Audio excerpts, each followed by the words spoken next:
અક્ષરમાંથી એક અક્ષર માં નીકળી જાય ને એટલે બધી ભાષાઓ નકામી થઈ જાય છે, બધા શબ્દો નકામા થઈ જાય છે.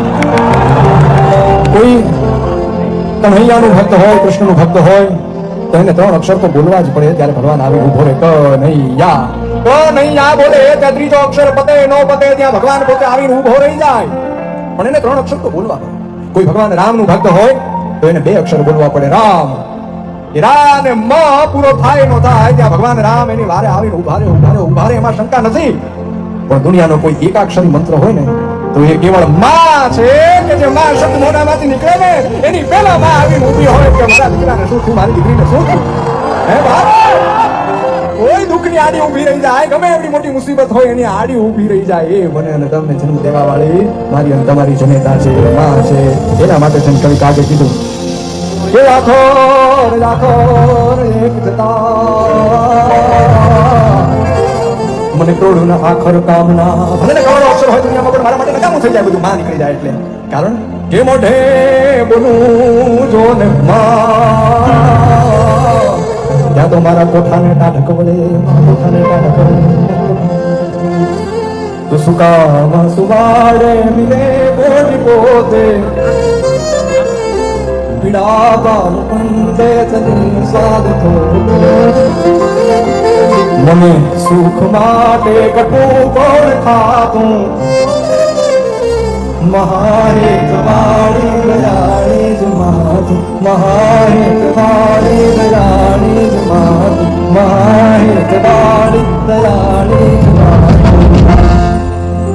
તમારે તમારા જીવનના પરિવર્તનને કરવા માટે બિલકુલ ગભરાવાનું નથી. જો કોઈ ગુરુ નથી, જો કોઈ પ્રેરણાદાયી નથી, કોઈ માર્ગ ચીંધવા વાળું નથી અને તમે અટવાવશો, શું કરવું, ક્યાં જવું, કોનું શરણ સ્વીકાર કરવું, તો તમે ખાલી તમારી અંદર ને અંદર પ્રવેશ કરવાનો પ્રયાસ કરો. તમારા શ્વાસને ઓળખવાનો પ્રયાસ કરો. સૂર્યનારાયણ પૂર્વ દિશામાં ઉગે, પૂર્વ ઉગમનું સારા આસન ઉપર સ્વચ્છ વસ્ત્ર પહેરી સ્નાન સંધ્યા કરી અને તમે જે જાતિમાં જન્મ્યા હો એમાં જે કુળદેવીની પૂજા થતી હોય એ માતાજીનો દરરોજ માટે એક દીવો શરૂ કરી દો. ઉગમણા મોઢે બેસીને એ માતાજીનું નામ લઈ અને તમે એક માળા કરવાની શરૂ કરી દો. 1 વર્ષ આપણે એને કહ્યું છે કે માથી મોટું કોઈ નહીં, ભલે જળધર કે જગદીશ, સૌ કોઈ નમાવે શીશ, અંબા આગળ આલિયા. ઘણી વાર કીધા કરું, તમે કોઈ પણ બીજા માતાજી હોય, માતાજી શક્તિ બધી સર્વ સમાન છે, 64 યોગની માતાજી, ચતુષષ્ઠી યોગીની, પણ એમાં ભેદ નથી. પણ જો તમે તમારા કુળદેવીને ન માનતા હોય, કોઈ બીજા માતાજીને વધારે મહત્વ આપતા હોય ને તો એ વ્યાજબી નથી.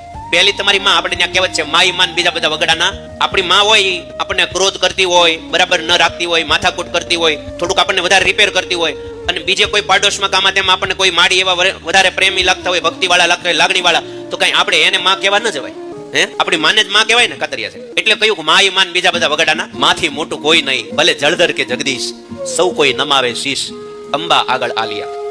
માટે તમારી કુળદેવી એને ચોક્કસ દરરોજ માટે યાદ કરવા જોઈએ. બીજા માતાજીને પૂજવાના, પણ બીજા ક્રમમાં. પહેલા ક્રમમાં તો તમારી કુળદેવી ને કુળદેવીની જ પૂજા કરવાની. ઉભો રે દીકરા, આ શબ્દ દરેક માટે નથી, જે અંદરથી તૂટી ગયો છે એના માટે છે. તને લાગે છે તું એકલો પડી ગયો છે, પણ યાદ રાખજે, હું એ જગ્યાએ ઊભી છું જ્યાં તારા પોતાના પણ નથી ઊભા રહેતા. તું રોજ ભગવાનને પૂછે છે ને, માં મારું શું વાંક? દીકરા, વાંક તારો નથી. સમય એવો છે જે સોનાને પણ તપાવે છે, પછી જ એની કિંમત સમજાય. તું ચૂપચાપ સહન કરે છે એટલે લોકો સમજે છે તું નબળો છે, પણ હું જાણું છું તું તૂટેલો નથી, તું તૈયાર થઈ રહ્યો છે. જે રાત્રે તારા આંસુ કોઈએ નથી જોયા એ રાત્રે હું બેઠી હતી તારી બાજુમાં. દીકરા, જ્યારે હું પરીક્ષા લઉં એટલે તને તોડવા માટે નથી, પરંતુ ઊંચે બેસાડવા માટે. થોડી વાર શાંત રહેજે. તારું નામ હું પહેલેથી લખી દીધું છે સમયના પાના પર. એને કોઈ દાડો મારી ચામુંડા કે કદાચ મારા હાથે રેણ જો કોઈ દાડો માળાના ઓશિયાળા થવા દઉં તે અહીંયા આબા જેવા પહાડની માથે બેઠી હું ચોટીલાના ડુંગરે ચામુંડાનો હોબા ડુંગરે.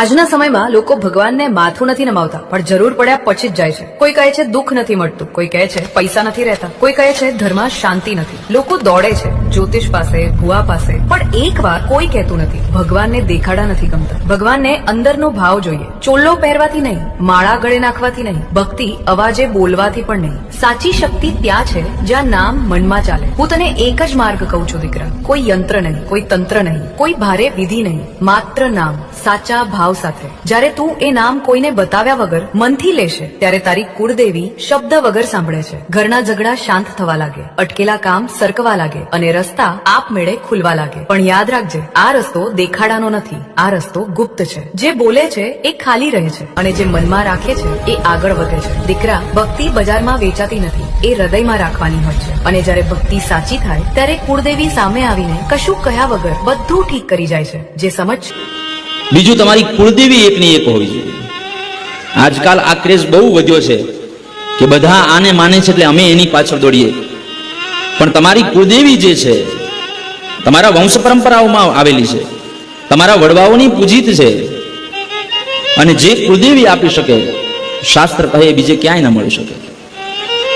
કારણ કે એનું નામ જ કુલદેવી છે, કુલને વધારનારી. એને પોતાને ભોગ જોઈતો હોય, એને પોતાને પૂજા અર્ચના જોઈતી હોય, તો એને ખબર છે કે મારે આ વંશની વૃદ્ધિ હું કરીશ, આ ગોત્રની વૃદ્ધિ હું કરીશ તો જ મને પ્રાપ્ત થશે, બાકી તો આ કુલની અંદર મારી પૂજા અર્ચના બંધ થશે.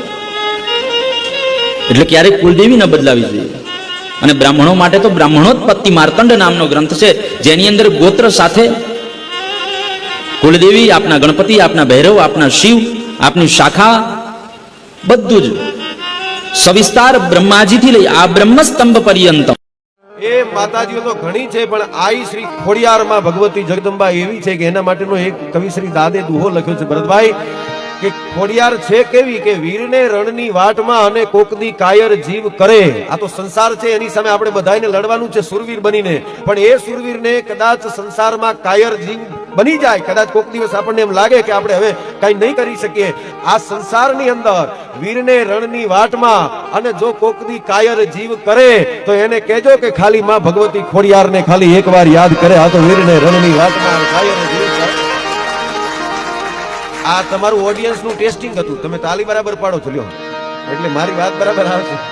એટલે એક બીજો દુહો મને ગમતો કહું, વીરને રણની વાટમાં કોકની કાયર જીવ કરે તો એને કહેજો કે માં ભગવતી ખોડિયારને ખાલી એકવાર યાદ કરે. એટલું નહીં, પણ આ કડવા સંસારમાં તમને કોઈ ખોટે ખોટા જો કનડે, તમારા હાથ તૈયાર કરી દેજો કે આ કડવા સંસારમાં તમને ખોટે ખોટા જો કોઈ કનડે તો એને કહેજો કે ખાલી ખોડિયારને ખાલી એકવાર યાદ કરે. માં ભગવતી જગદંબા અખિલ બ્રહ્માંડી જગદંબા મહામાયા રાજ રાજેશ્વરી, મારા તમારા બધાના સપના પૂરા કરે. બધા માતાજીને વંદન કરો, પણ પૂજા તમારી કુળદેવીની જ કરો. હા, તમારી કુળદેવીની મૂકીને તમે દુનિયાભરમાં ગમે ત્યાં જાઓ, જો તમારી કુળદેવીની ઈચ્છા નથી તો કોઈની ત્રેવડ નથી કે એની વાડીમાં કોઈ ડગલું મૂકી શકે. તમારા ખેતરમાં કોઈ ન આવી શકે ને, તમારી વાડી, તમારું ખેતર, એમાં કોઈની ત્રેવડ નથી, કોઈ આવી શકે. એટલે પહેલી તમારી કુળદેવી, એના નિવેદ કરો, એની પૂજા કરો, એનો દીવો. સવારમાં હું તો કહું, તમારે ઘેરે હેરાન થઈ જાવ ને પરેશાન હોવ ને તો તમારી કુળદેવીના નામનો એક દીવો શરૂ કરી જો, એટલે એક વર્ષ સામો દિવસ આવે તે તમારો બેડો પાર. એને કોઈ દાડો મારી ચામુંડા કે કરે મારા હાથે રેન, જો કોઈ દાડો માળાના ઓશિયાળા થવા દઉં તે દે આબા જેવા પહાડીની માથે બેઠી હું ચોટીલાના ડુંગરે ચામુંડા નો હોબા ડુંગરે.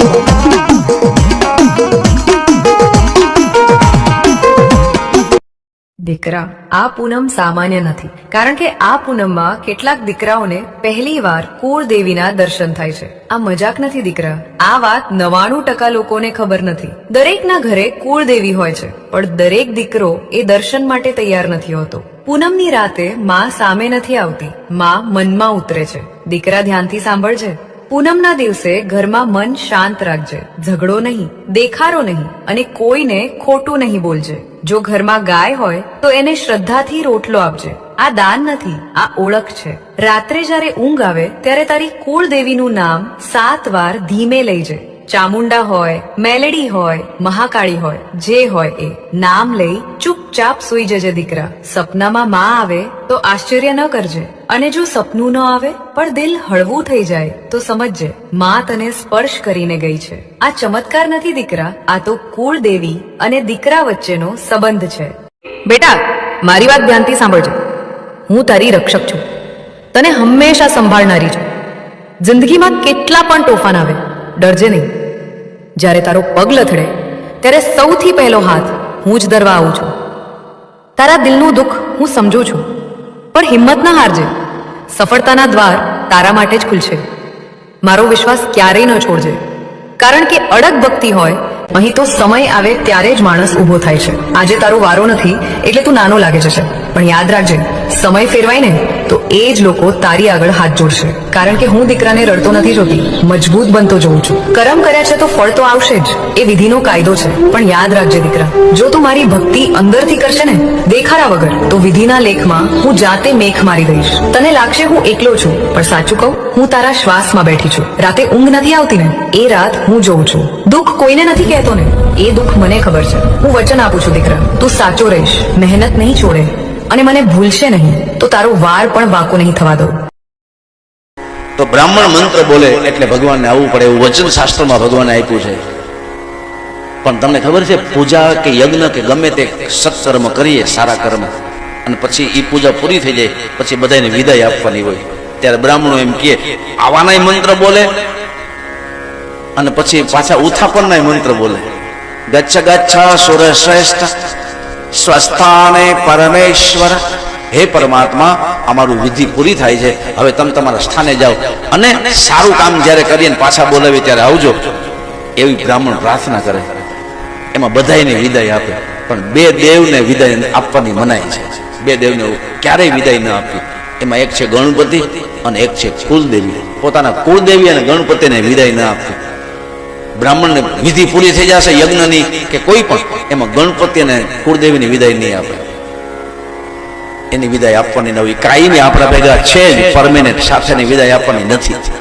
એટલે કુળદેવીને આપણે આમંત્રણ આપીએ છીએ, એ પરમેનન્ટ છે જ.